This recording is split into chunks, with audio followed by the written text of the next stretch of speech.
Hi, Bob Murphy here. Um, another math formula to deal with, another financial math formula. Um, do the quick intro, the actual math, and then um, I got a quick socially justice angle I'm going to toss at you. So now part of the intro here is that in the last in our last video.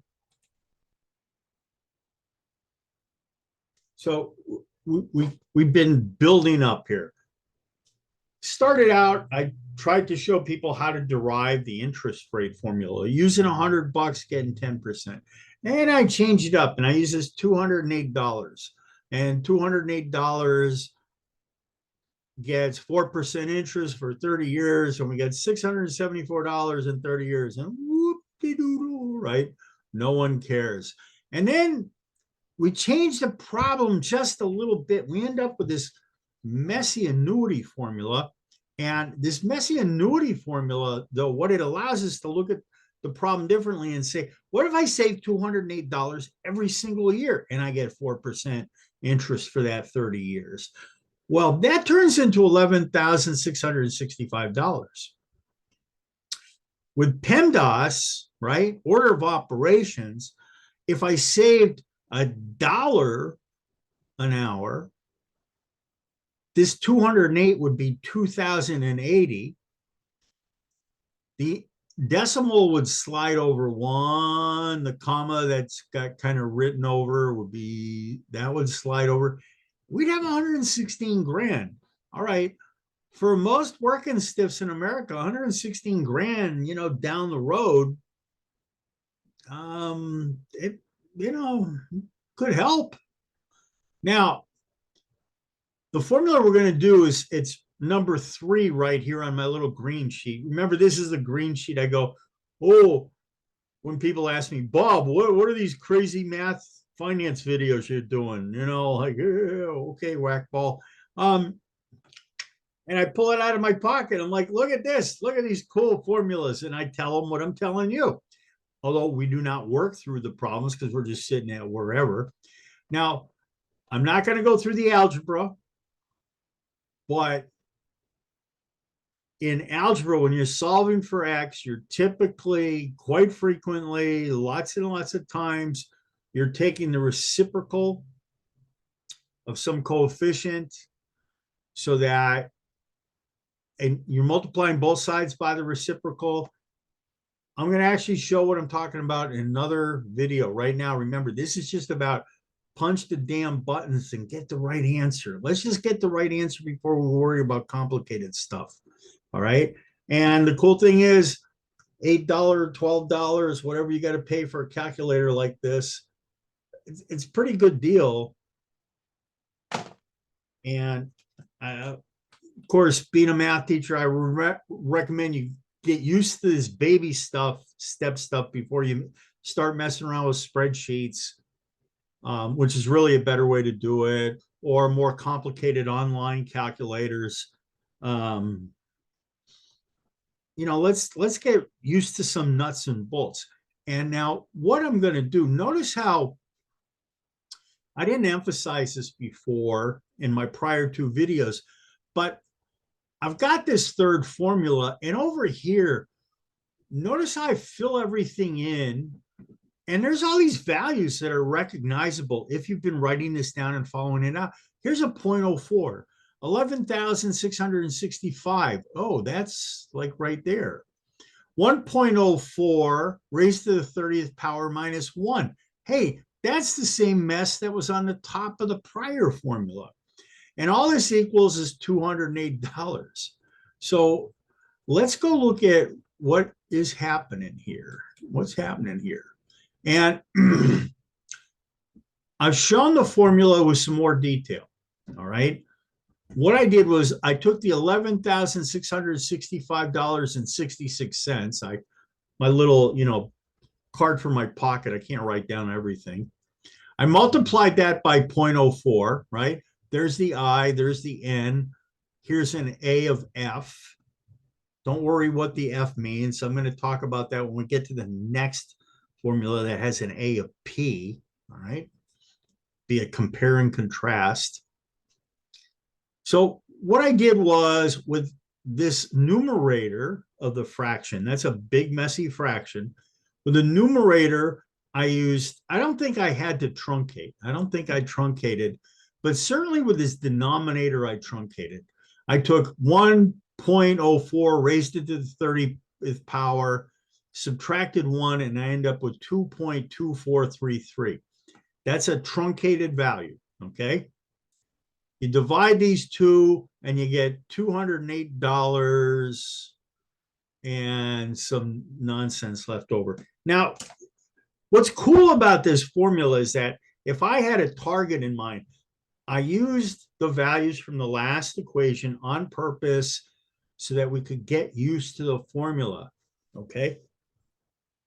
But like, you know, the American economy is totally dependent on everybody in debt up to their eyeballs or worse. The high school where I taught for 16 years in Seattle had immigrants from all over the world. And it's very common with people that come from non-American cultures, like debt's a bad thing in their societies. They just save money. And they don't buy nothing until they save the money for it. They don't own anyone. And then they don't owe anyone and no one owns them. So this formula is like, save money? Oh. Now, here's what I presented to my kids. And it's kind of a hash, but what the premise is, what the social justice thing is we'll take a minute to get to. All right. And that is, let's say you want that $80,000 car, right? Because this is America, man. You know, if you got an 80 grand car, and it's funny, I used this example about 5 or 6 years ago when an $80,000 car meant a lot more than it means now, but it's still an expensive car. Look, you know, we all, oh, look at the ride I have. I'm better than you. Okay, you know, whatever. How much do you have to save per year? And then what did I do? Oh, look at this. So notice how notice how the N is 10. So I said, so you're going to save for 10 years and you're going to get 4% interest. Now, today, this is the middle of May 2023. If you're the sort of person that watches the news and the Federal Reserve and all this, the banks going sideways, these interest rates have been going around like crazy. I mean, they were low as hell 6 months ago or a year ago. Now they're much higher. When I was 20 in 1980, interest rates were like 14, 15, 18%, some ridiculous thing. And what I did with this problem is I asked, okay, how much do you have to save? And suppose one person gets just some crappy, you know, down at the bank. They say, okay, we'll give you 4%. And then somebody else, their family says, okay, we'll help you. We want you to save. We're going to help you out by giving you 12% a year. All right. So one person's getting 4% a year. The other person's getting 12% a year. Now, it's real easy to look at. I have a lot of kids over the years that are so uncomfortable with numbers, unfortunately. And it's just because they weren't required to get comfortable. That's really it. It just takes some time and practice, and they weren't given enough practice. And because 0.04 and 0.12, 0.12 is 3 times more than 0.04. Okay. But look at the practical, look what happens.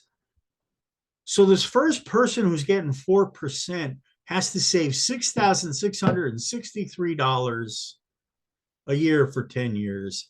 And the second person who's getting 12%, and notice I use truncated values, okay? please walk through this damn problem. Walk through these problems. Write this down. Stop the video. Write it down. Write down each step. Then do it on a calculator.